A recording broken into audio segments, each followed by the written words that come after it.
Question 51. What was the estate of Christ's exaltation? Answer. The estate of Christ's exaltation comprehendeth his resurrection, ascension, sitting at the right hand of the Father, and is coming again to judge the world. Question 52. How was Christ exalted in his resurrection? Answer.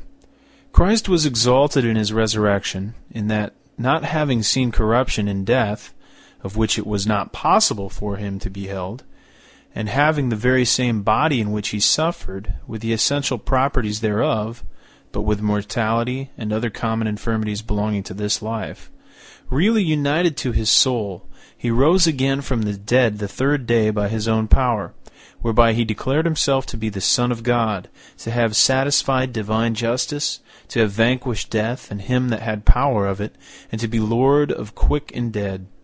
All which he did as a public person, the head of his church, for the justification, quickening in grace, support against enemies, and to assure them of the resurrection from the dead at the last day. Question 52.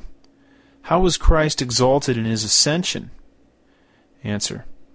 Christ was exalted in his ascension, in that having after his resurrection often appeared unto and conversed with his apostles, speaking to them of the things pertaining to the kingdom of God, and giving them commission to preach the gospel to all nations, 40 days after his resurrection, he, in our nature, and as our head, triumphing over enemies, visibly went up into the highest heavens, there to receive gifts for men, to raise up our affections thither, and to prepare a place for us where himself is, and shall continue till his second coming at the end of the world. Question 54. How is Christ exalted in his sitting at the right hand of God? Answer. Christ is exalted in his sitting at the right hand of God, in that as God-man, he is advanced to the highest favor with God the Father, with all fullness of joy, glory, and power over all things in heaven and earth, and doth gather and defend his church, and subdue their enemies, furnisheth his ministers and people with gifts and graces, and maketh intercession for them. Question 55. How doth Christ make intercession? Answer.